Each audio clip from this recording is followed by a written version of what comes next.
Assalamualaikum warahmatullahi taala wabarakatuh. Ya dunia al-Fatihah. Alhamdulillahirrahmanirrahim. Bismillahirrahmanirrahim.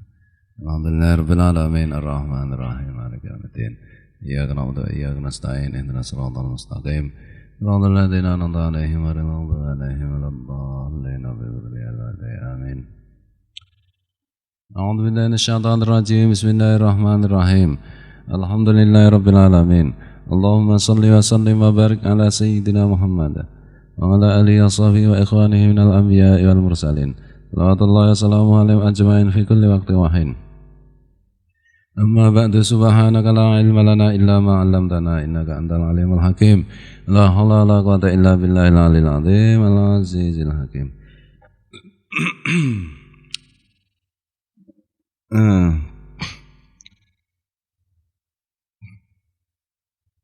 Wa dzalika mimma la juzu fa in atahu anu. Sekali ya, wa minhu sik ya. Wa minhu idkhalu dirhami az-zaifi at-tarahima al-jayyidata. Dan termasuk menipu yang haram itu adalah memasukkan atau mencampurkan dirham atau mata uang yang sudah tidak laku dengan mata uang atau dirham yang baru yang masih berlaku. Wadhalika mimma la yajuzu, yang demikian itu tentu tidak diperbolehkan. Fa in a'tahu az-zaifa binuksanin wajadahu baina darahima musahafatan. Kalau dia itu memberikan dirham yang sudah cacat, sudah rusak, maka orang itu akan kalau dia itu benar ya, memberikan dirham, benar ora? Benar ora apa turu? Kalau memberikan dirham yang sudah cacat, yang dia temukan di antara dirham-dirham yang masih baru, itu musahawatan, untuk memberikan kemurahan, maksudnya untuk mencari kemurahan. Wa kana ya'rifu min hali annahu sayyiru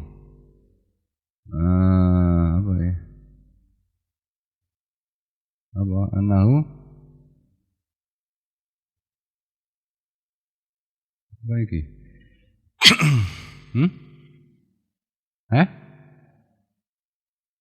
Apa? Siaru.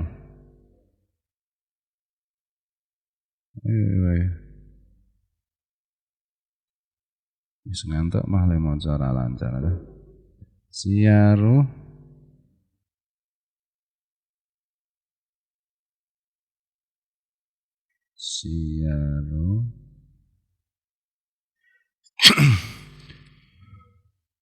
wajuhu, siaru wajuh,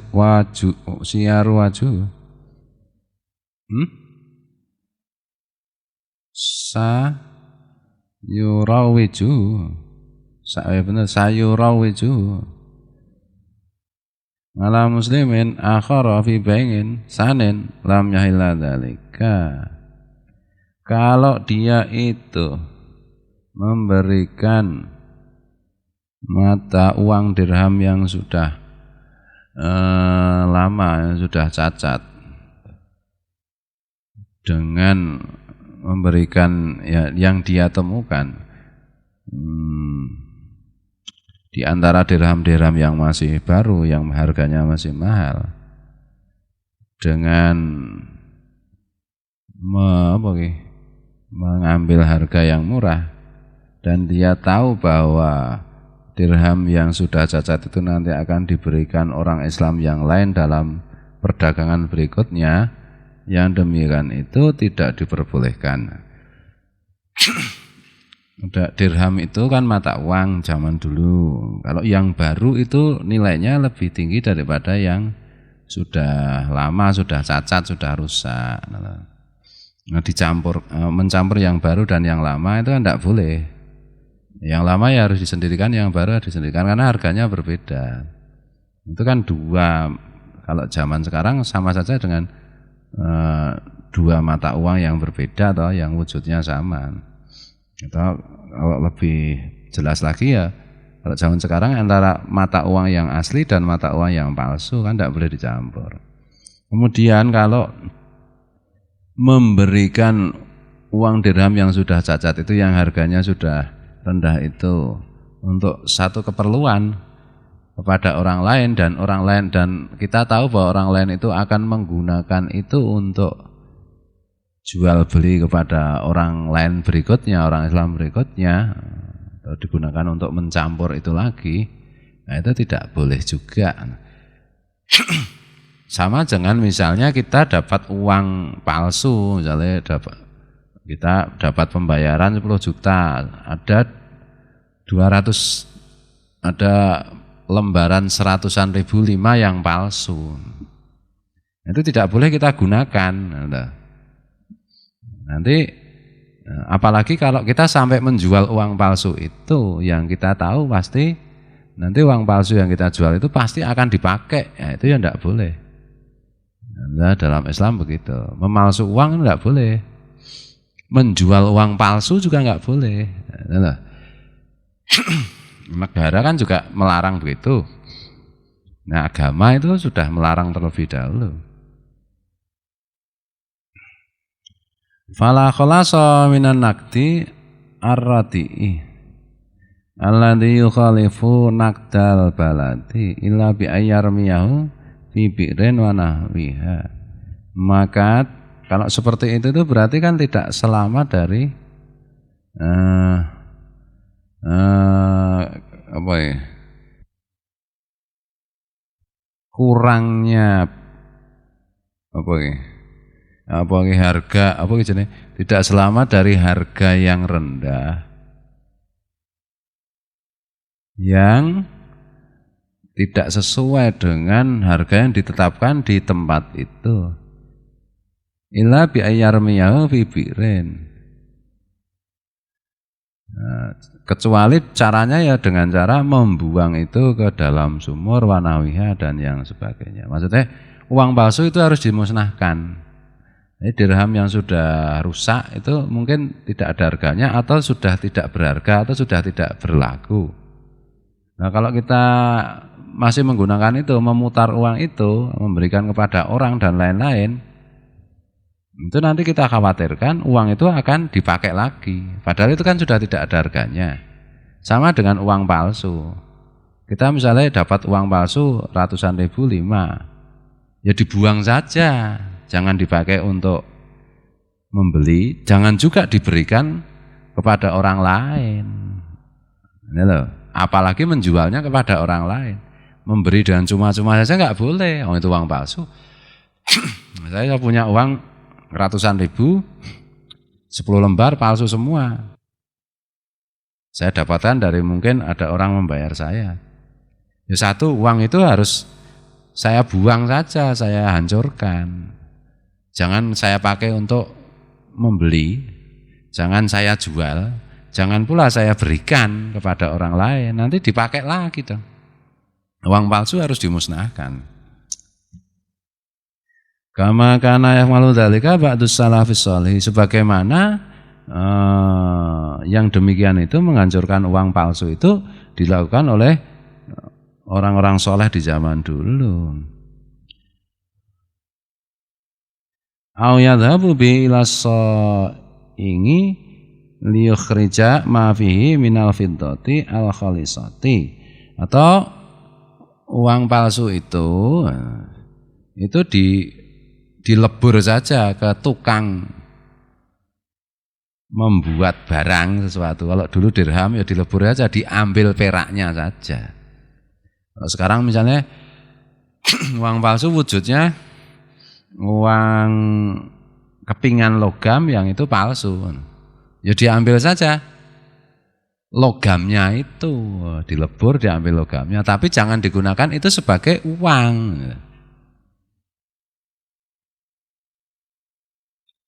Dulu kan 100-an rupiah itu 100 rupiah dicari untuk dilebur ya. Sekarang masih enggak ya? Apa uang berapa itu yang dulu dilebur itu? Karena harga apa ini? Tembaga apa itu? Bahannya apa itu? Itu lebih mahal daripada mata uangnya itu dulu itu loh, berapa tahun yang lalu itu. Ora kelingan.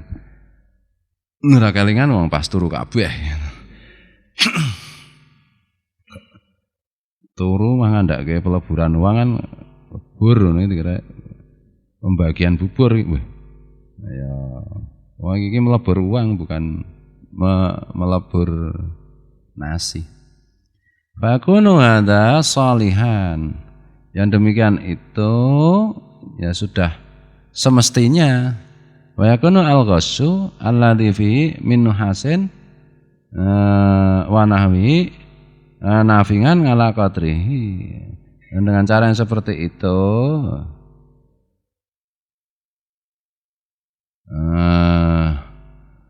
apa jenenge pemalsuan uang seperti itu diambil manfaatnya dari segi bahannya, uang itu. Uang yang sudah palsu tidak berlaku itu diambil bahannya saja. Ini uang kertasnya nggak bisa dipakai ya, untuk apa?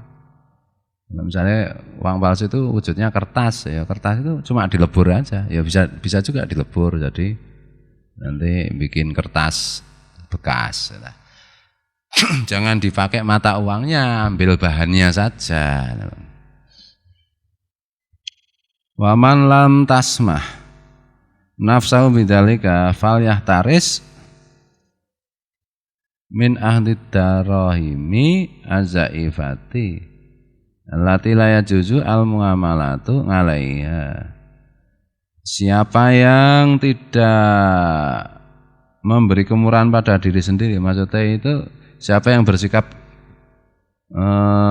hati-hati terhadap dirinya sendiri dalam hal perdagangan, dalam hal jual beli seperti itu, maka seyogyanya dia menjaga dirinya dari mengambil dirham-dirham yang sudah rusak, yang tidak boleh.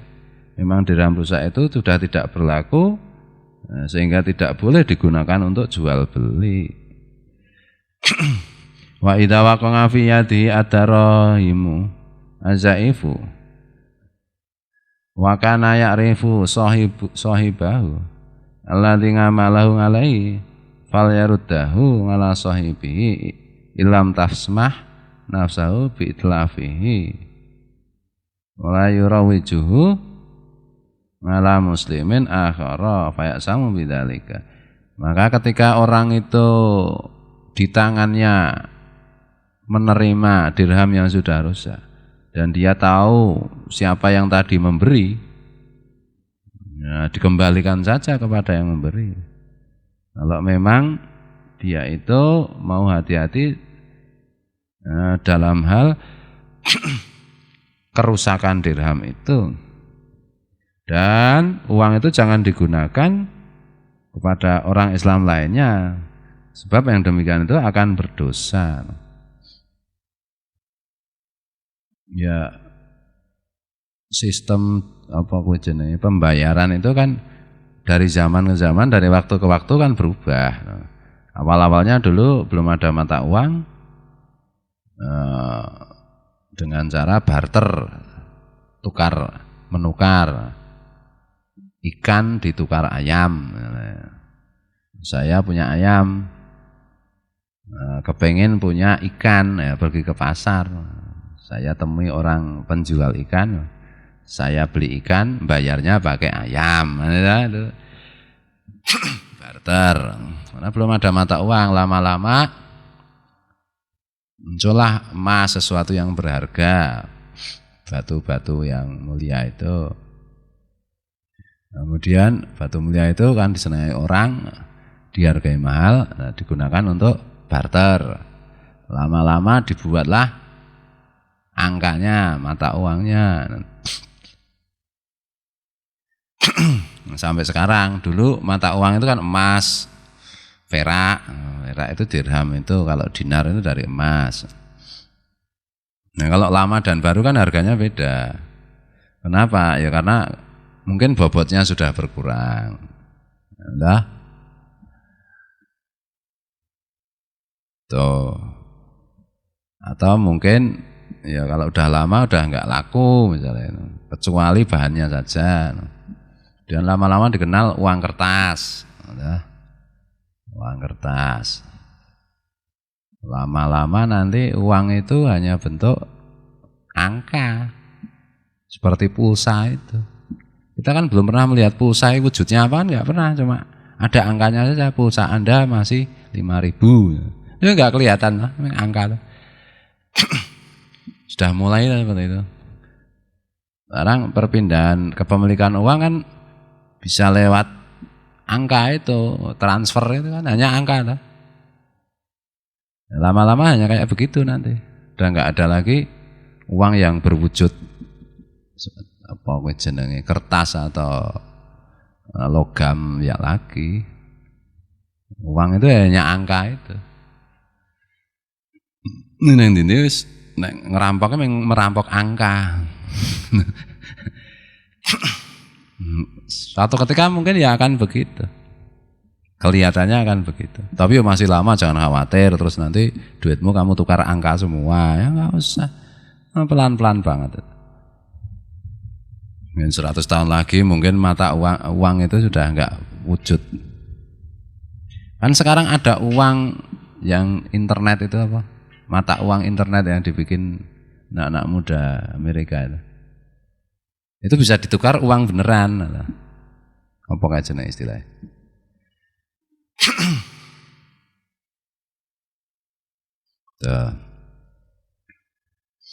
Bismillahirrahmanirrahim. Jadi kalau dulu itu mencuri itu cara menyimpan uang aja kan dari zaman ke zaman kan berbeda-beda. Dulu menyimpan uang itu masukkan lemari, menggali tanah, pakai peti masukkan. Nah, sekarang lain lagi, simpan di tempat kayak seperti tempat penyimpanan uang bank atau yang lain-lain, dalam bentuk saham.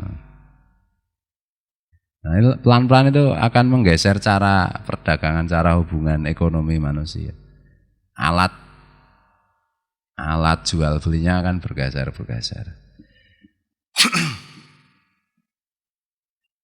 Dulu kalau mau merampok itu mbabah itu kan, karena dulu tembok itu biasanya kan dari gedek atau dari batu, nanti dibuat lubang dari luar, buat lubang kayak lubang tikus itu, buat lubang ke bawah, terus mendatar melewati fondasi rumah, terus naik lagi udah di dalam rumah, kan itu. Lama-lama tekniknya macam-macam. Nah, sekarang ya perampokan itu ya hanya lewat online itu yang banyak itu malah.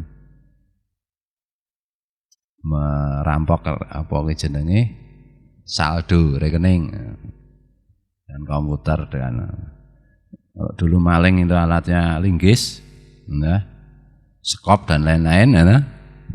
Nah, sekarang alatnya itu handphone, smartphone, komputer.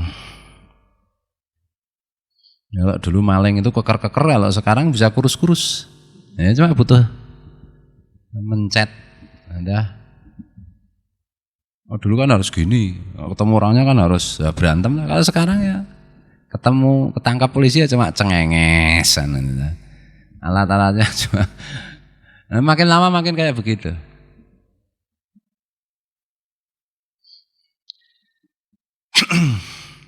Ya, pada prinsipnya itu contoh-contoh seperti ini, misalnya dirham yang yang lama yang rusak dengan dirham yang baru, nggak boleh dicampur macam. Pada intinya kan satu toh, tidak boleh merugikan orang lain. Harus sama-sama merasa tidak dirugikan, merasa diuntungkan, merasa puas, itu dua belah pihak itu. Tidak ada juga pemaksaan, jual beli yang memaksa itu nggak boleh. Itulah. Makanya istri-istriku itu kalau mau jual sesuatu saya beritahu jangan. Nah, nanti kalau yang beli cuma santri itu ya kamu tidak maksa, tapi kan santri mungkin bisa saja merasa terpaksa membeli misalnya. Apalagi kalau wajib beli, oh itu jadi maksa. Misalnya, untuk hati-hati aja. Wal yattaqi at-tajiru rabbahu fi kulli syai'in. Dan seyogianya para pedagang itu, pebisnis itu takut kepada Tuhannya Allah dalam setiap sesuatu, dalam semua hal. Wala siyama fil mikyali wal mizani, apalagi dalam soal urusan takaran dan timbangan. Jangan curang dalam takaran, dalam timbangan, dalam ukuran. Fa innal khatara fihi ma 'azimun. Bab bahaya dalam kedua hal itu, timbangan dan takaran. Itu bahayanya besar, agung. Takaran timbangan itu kan nanti esensinya itu bentuknya bisa berubah-ubah sesuai dengan cara bentuk-bentuk perdagangan. Tapi esensinya kan sama, mengurangi timbangan atau mengurangi takaran dalam berbagai macam versinya, dalam berbagai macam bentuknya. Nah ini itu bahayanya besar. Maksudnya bahayanya besar itu apa? Orang cenderung untuk melakukan korupsi-korupsi kecil-kecilan seperti itu. Makanya Allah Ta'ala sampai Allah berfirman, wailul lil mutaffifin alladzina idza qalu 'alan nasi yastawfun wa idza qaluhum aw wazanuhum yukhsirun al-ayat. Celakalah orang-orang yang mutaffifin, yang curang, yaitu kalau mereka menakar untuk manusia, mereka minta barang dari manusia, mereka minta takarannya, timbangannya itu harus sempurna. Tapi manakala wa idza kaluhum aw wazanuhum yukhsirun. Tapi kalau mereka menyerahkan barang kepada orang lain,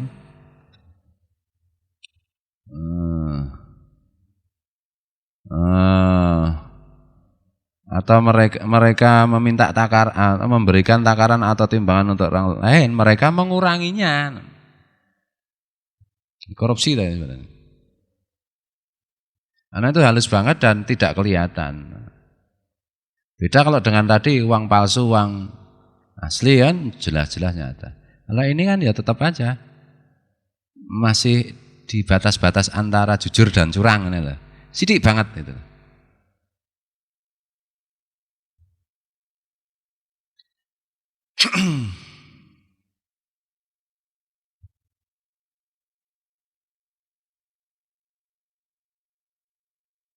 Jadi intinya itu seperti itu. Jangan mencari laba banyak itu boleh, tapi dilakukan dengan terang-terangan, dengan jujur, sehingga mitra dagang kita atau penjual kita atau pembeli kita itu tidak merasa kita tipu, tahu apa yang kita ambil.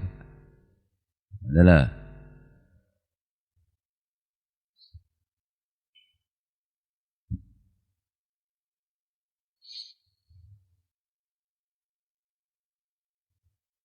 Bismillahirrahmanirrahim.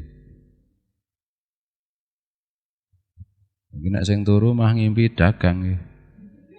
Ngimpi dagang badine akeh banget. Baru kepethuk malaikat medeni pentungi, oh berarti wae lho. Ngantuk awan. Ini dulu waktu SD itu saya SD kelas 4 sampai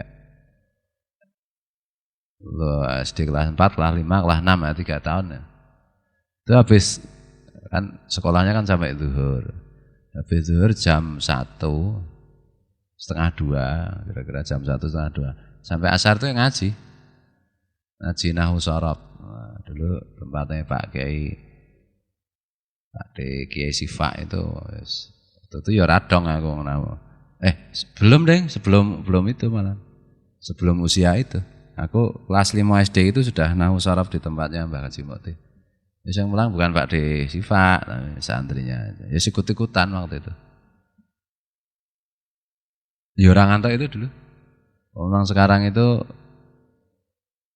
memang alamnya membuat mata suka mengantuk Pak ya.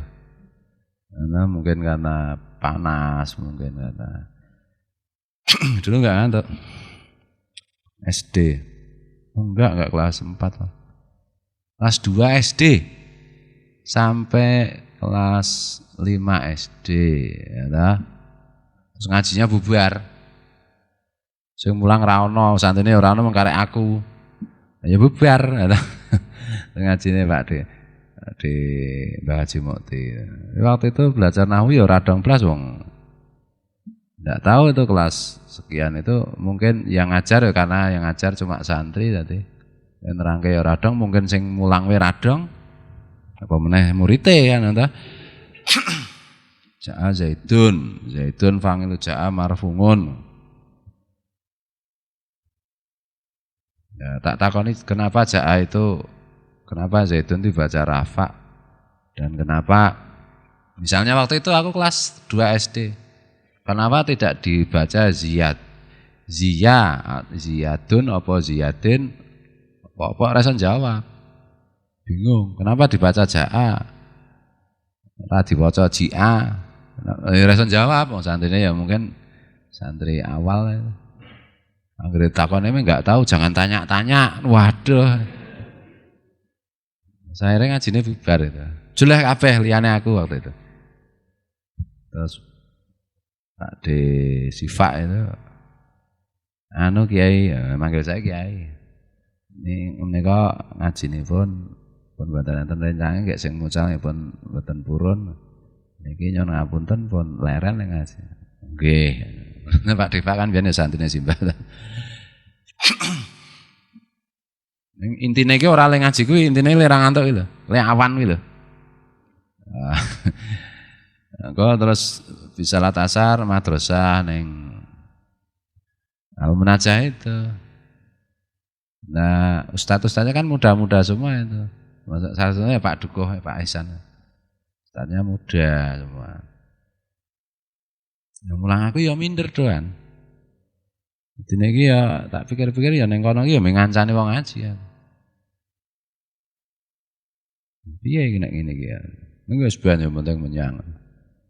Ini loh. Yang penting menyang. Nanti jam 5 lah, nah jam 5 itu siap-siap ngaji tempat Pak De Basit. Jam 8, jam 9. Terus ngaji tempat Mbah Haji Mukti. Jam 10, jam 11. Malam. Nah, ini pencak silat atau Pak Ki Darman itu mbiyen gurune. Salah satunya. Jam 12 seminggu 2 kali. Ini jam 12 ki masih mengerjakan PR sekolah. Belajar masih mengerjakan PR ngaji nih Mbah Haji Mukti. Jam 1 setengah 2 tidur. 1 jam sebelum subuh harus bangun karena menemani Simbah. Harus tahajud. Nah, berarti tidurnya berapa jam? Ini salat subuh, habis salat subuh ngaji lagi. Tempat Mbah Haji Mukti. Pak De Basit. Sampai jam 6. Jam 6 sekolah sampai zuhur ngaji lagi. Ya kayak gitu iramanya. Waktu anak-anak makin remaja makin banyak acara ngaji. Bismillahirrahmanirrahim. Dan tidak pernah ngantuk. Kayaknya seumur hidup itu belum pernah ngaji ngantuk aku. Apa orang normal Pak ya aku? Normalnya orang kan harusnya ngantuk tak ngaji ki.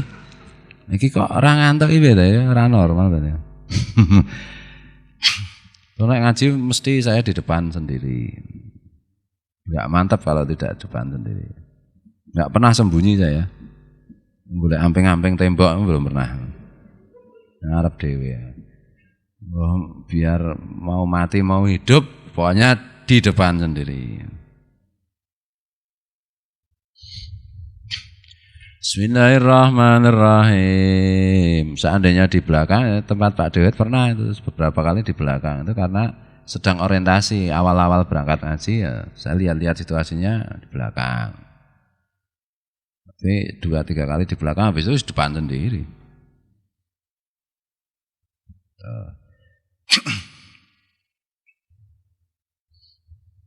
Nah, resiko di depan sendiri kan kena semet terus. Nah. Ya enggak apa-apa, kena semet kan makin sekti, ya, makin kebal, punya ilmu kekebalan. Nah, enggak pernah kesemet, sembunyi nggerar kesemet ndelik endose. Ya ora sida kebal ya. Bismillahirrahmanirrahim. Tapi orangnya beda-beda, tidak harus persis seperti saya. Pokoknya hobinya di belakang. Mungkin karena sudah punggungnya pegel, kalau enggak lendet-lendet ya jangan dipaksa punggungnya pegel kok di depan sendiri tidak lendet-lendet ya apa bahasa Indonesia bersandar ya nanti malah selesai ngaji malah remuk punggungnya ya semua kan lihat-lihat situasi dan kondisi. Salat jamaah barang itu saya selalu di depan tuh jadi santri tuh dengan Pak D Basit. Paling banyak belajar salatan dengan Pak D Basit. Dan Mbah Tim, dan Geohet. Pak D Busro, Mbak Ki Busro, Mbak Haji Mukti, itu mesti paling depan saya. Enggak mau saya di belakang. Bagaimana caranya? Tapi ya enggak merebut orang, duluan. Saya tidak suka sholat jamaah kok tidak di depan sendiri, enggak suka. Waktu itu gitu. Nah, ternyata kan ada hadisnya.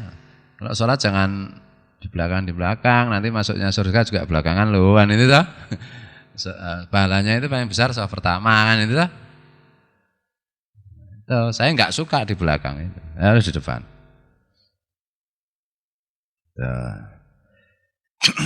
Tapi ada juga teman saya orang yang sukanya di belakang ya enggak apa-apa. Boleh aja. Soalnya kerjaannya dia memang khusus membuatkan minuman untuk yang ngaji. Nah, makanya di belakang, di depan ya kerjaannya tiap hari hanya membuatkan minuman. Tugasnya begitu. Karena lebih terampil tangannya daripada yang lain. Bismillahirrahmanirrahim. Yang penting saf di depan, syukur dekat imam. Dan sampai kan berkali-kali ya. Yang saf pertama, apalagi kalau malam Senin itu Simtu Durar itu salat maghrib, aduh. Yang di depan aja enggak pernah ngaji nih. Assalamualaikum warahmatullahi wabarakatuh. Aneh-aneh, aduh ya ini santriku mana yang tiap hari ngaji itu malah enggak di depan. Malah boleh di belakang. Jangan. Setauku ya santri-santrinya Mbah Tim itu semua ya berebut berada di depan. Nah, santri-santrinya guru sekumpul itu berebut berada di depan. Jadi sebelum kalau tempat Mbah Tim kan sebelum qamat udah begitu yang mau qomat itu berdiri, itu jamaah langsung berdiri red gitu, bikin saf. Nah, baru qomat ta. Nah, dulu kan pernah kita praktekkan, tapi kita lupa. Sekarang itu wong qomat belum di dalam masjid ya masalah kita. Dia mau di depan. Ya,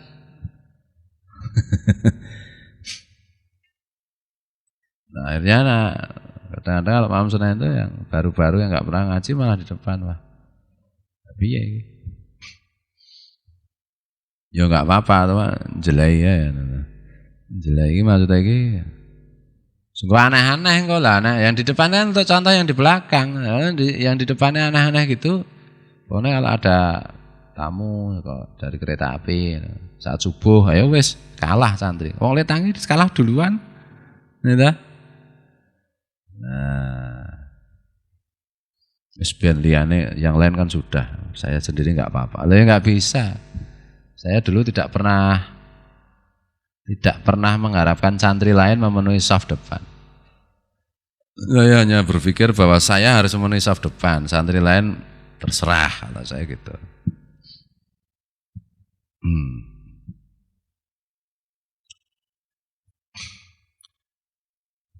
Nah, santri baru ada di saf depan, santri lama datang belakangan. terus menyuruh mundur yang sudah di depan, ya salah. Kalau mau di depan tuh jangan nyuruh orang yang sudah di depan mundur. Kamu datang duluan, itu tak? Datang belakangan kok minta di depan. Menjengkeli juga. Dulu kan ada juga itu kalau saya jamaah itu. Ada orang tua, waktu kecil saya jengkel benar sama orang. Jumatan atau sholat jamaah, datang belakangan, saf depan udah penuh, atau datang belakangan dia nyela-nyela itu. Jelek itu kayak batinku itu loh. Ini baru ya wes. Saya bertekad saya tidak akan kayak begitu seumur hidup. Jelek wong datang belakangan kok minta di depan. Gitu.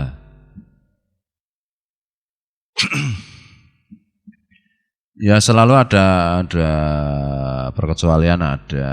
Kalau memang itu harus orang itu harus di depan dan penting dan posisinya memang dibutuhkan ya enggak datang belakangan ya enggak apa-apa. Tapi wong kita ora penting-penting amat. Bismillahirrahmanirrahim. Qala alaihi salatu wassalam. Ini lumayan di sini. Kalau yang ngantuk nggak ada yang di depan. Sekali-sekali saya kepengen melihat santri ngaji paling depan dan ngantuk. Urung tahu ya. Nah, dulu waktu aku ngaji ada yang seperti itu. Depan kan banyak tuh barisannya. Ngaji Senenan di tempat kiaf itu. Karena sepuh-sepuh sih kadang-kadang sepuh lah. Ngaji ya. Ini kanan kiriku semua mati semua ini. Aduh, enggak apa-apa. Di depan itu dan enggak apa-apa. Nah, siapa tahu malaikat mencatatnya dari belakang kan enggak tahu. Nah, kalau kamu di belakang ngantuk, malaikatnya di belakang ya nyatetnya, ngantuk kan itu. Maqala alaihi salatu wassalam, Nabi alaihi salatu wassalam bersabda, ini jam loro tadi. Bicara soal ngantuk mengantuk enggak terasa. Wallahul muwaffiq ila aqwamit thoriq. Wallahu a'lam. Assalamualaikum warahmatullahi taala wabarakatuh.